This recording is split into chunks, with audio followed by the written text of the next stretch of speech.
The American Dream.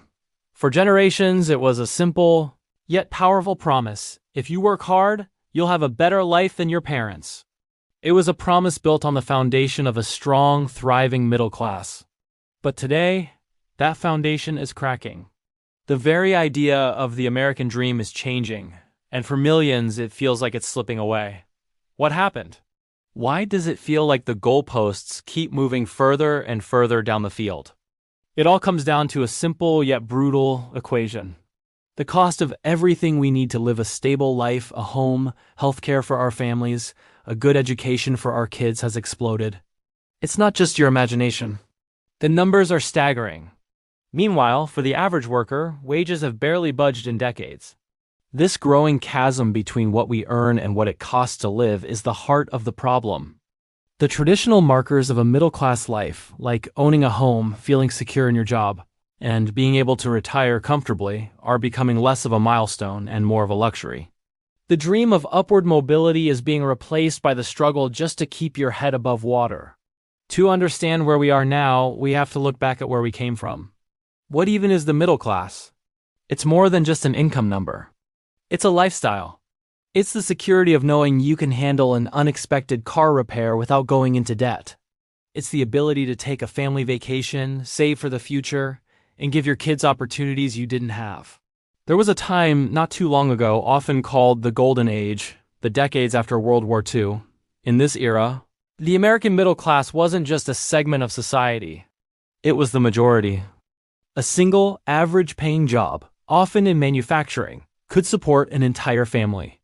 You could buy a house, a car, and still have money left over. This wasn't a fantasy. It was the reality for millions. How is this possible? A combination of powerful factors created this boom. Strong labor unions fought for and won better wages, benefits, and working conditions. Government investment, like the GI Bill, made college education and homeownership accessible to a generation of veterans. And America's industrial might was unmatched, creating millions of stable, well-paying jobs. This period set the benchmark for the American dream. It created the expectation that each generation would be better off than the last. But starting in the 1970s, the economic engine that powered this dream began to sputter. The ground beneath the middle class started to shift, slowly at first, and then with alarming speed. So, what went wrong? Three massive economic forces began to squeeze the middle class from all sides, and we're still feeling the effects today. First, let's talk about something called the Great Decoupling. Imagine a graph. For decades, two lines moved up together in perfect harmony.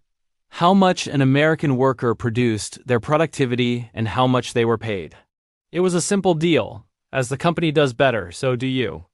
But around the 1970s, those lines broke apart. Productivity kept soaring.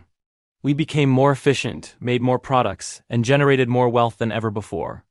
But the line for wages went flat. All that new wealth stopped trickling down to the workers who were creating it. Instead, it flowed upwards, concentrating at the very top. This decoupling is one of the single biggest reasons why it feels like you reworking harder than ever, but can seem to get ahead. The second force was globalization and the decline of unions. The same factories that once formed the backbone of the American middle class started closing down. Companies found they could make products for much cheaper overseas, leading to a massive wave of deindustrialization. Millions of high-wage manufacturing jobs vanished. At the same time, the power of labor unions, which had fought to keep those wages high, began to erode. Union membership plummeted, and with it, the collective bargaining power of the American worker. Without that strong, unified voice, individual workers were left with less leverage to demand fair pay and benefits, accelerating the downward pressure on wages. And finally, we have the third major force, one that's reshaping our world right now: automation and the skill gap. It started with robots on the assembly line, but today, technology and artificial intelligence are transforming every industry. It's not just blue-collar jobs anymore. White-collar roles in accounting, administration, and even creative fields are being automated. This technological wave demands a new set of skills: higher education, specialized training, and the ability to adapt constantly. But our education and training systems haven't kept up. This has created a skill gap, leaving a large portion of the workforce unprepared for the jobs of the future. The result is a workforce split in two: those with the in-demand skills who can command high salaries, and a growing number of people whose skills are becoming obsolete, leaving them economically vulnerable and struggling to find their footing in this new economy. These three forces, decoupling, globalization, and automation, have created a perfect storm, relentlessly squeezing the middle class for nearly half a century. So where does that leave us today? The American middle class hasn't completely vanished, but it has been hollowed out and polarized. Think of it like a mountain peak that has eroded over time. A significant number of people who were once securely in the middle have slid down into lower income brackets, living paycheck to paycheck with little to no safety net. Meanwhile, a smaller group has managed to climb higher, accelerating the already vast income and wealth gap. We are becoming a nation of haves and have-nots, with a shrinking center. The American dream itself is being redefined. For many, it's no longer about achieving affluence or climbing the social ladder. It's about survival. It's about finding stability in a world of economic uncertainty. The new American dream is having a job with health insurance, being able to afford rent, and hoping you can one day retire. The promise of a better life has been replaced by the fight to simply stay afloat. This brings us to a fundamental question, not just for economists or politicians, but for all of us. Can a nation, a global superpower, truly thrive when the majority of its citizens feel like they're losing ground? When the core promise that bound the country together, the promise of the American dream, no longer feels attainable? Rebuilding that foundation won't be easy.